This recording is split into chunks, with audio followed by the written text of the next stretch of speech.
Udruženje poslovnih žena Srbije će po 10. jubilarni put dodeliti nagradu Cvet uspeha za ženu zmaja najboljim preduzetnicama u Srbiji. U konkurenciji za nagradu ove godine je 26 kandidatkinja iz cele zemlje, a imena nagrađenih dobitnica biće saopštena na samoj svečanosti dodele nagrada 27. oktobra. Sa nama ovoga jutra prošlogodišnja dobitnica Vesna Jovanović. Vesna, dobro jutro i dobrodošli u naš jutarnji program. Dobro jutro, hvala. Vesna, ono što je specifično za vaš posao jeste da ste vi spojili dve delatnosti u jednu. Na koji način? Tako je. Ja sam prošle godine dobila specijalno priznanje poslovnih žena Srbije za inovativnost.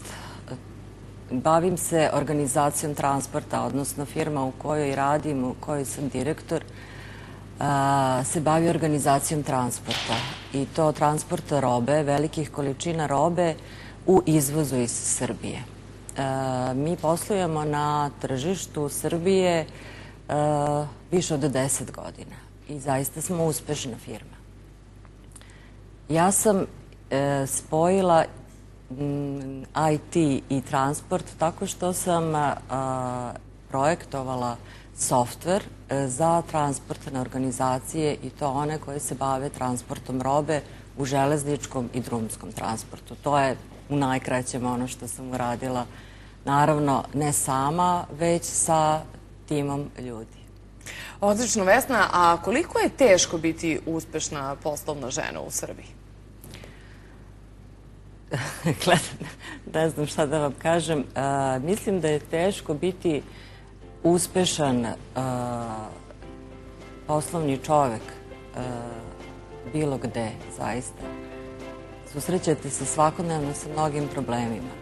Na to dodajte, kada ste žena, onda imate još dodatnih, da kažem, izazova, ne bih rekla problema, zato što morate posebno da se dokazujete na jedan način da vas u poslovnom okruženju shvate ozbiljno. Vaš nastup mora biti uvek na nivou. Morate biti zaista dobro pripremljeni za svaku situaciju. A sa kojim problemima se najčešće suočavaju poslovne žene u Srbiji? Problemi su zaista različiti. U Udruženju poslovnih žena Srbije sam upoznala jako puno žena koje su izuzetno uspešne. I ti problemi su od birokratskih problema, zatim uopšte pravnog okruženja u kome poslujemo, do onih problema koje svaki posao, svaki biznis ima. Tako da, zaista veliki broj problema sa kojima se srećemo.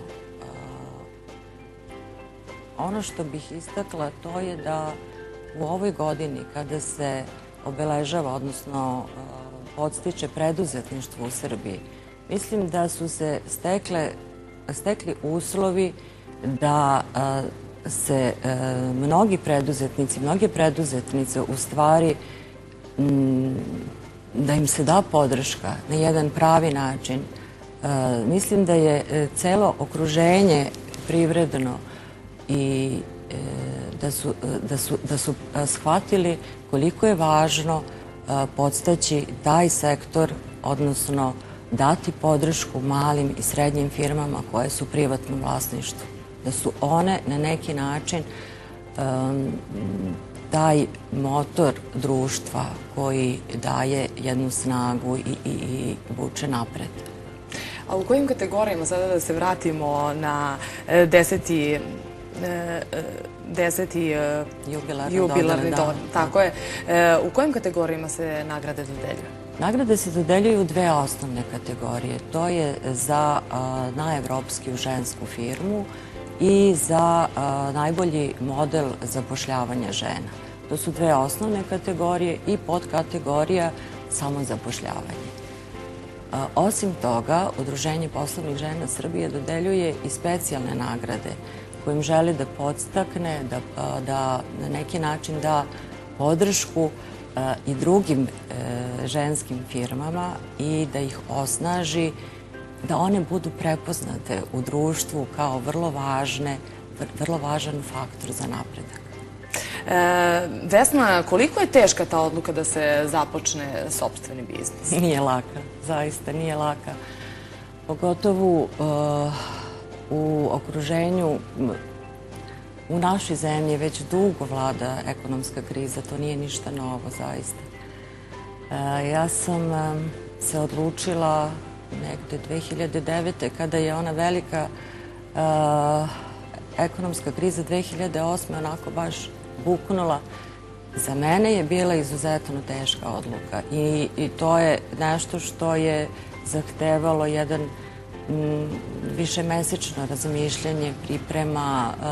Onda priprema je u stvari najbitnija. Dobro se informisati, znati sa čime raspolažeš, koji su klijenti, koji su ciljevi. To je ono što u stvari u Udruženju poslovnih žena u tim razgovorima i sa ženama koje tek žele da osnuju svoju firmu, to je ono što se i ističe, da mora da postoji biznis plan, da mora da postoji jedna ideja, jedan projekat kako otvoriti firmu, kako je osnovati, a onda i na koji način omogućiti da ona živi ne samo godinu, dve, nego da to bude zaista na duge staze. To je nešto što je u stvari najteže. Iskoristiti tu ideju, početnu neku energiju, a onda i sva sredstva koja su u okruženju, koja mogu da se iskoriste za neku podršku da se to održi, da zaista bude održivo i da dugo traje. Eto, nadamo se da će vam to sve dugo trajati, Vesna. Hvala vam mnogo što ste bili gost našeg jutarnjeg programa.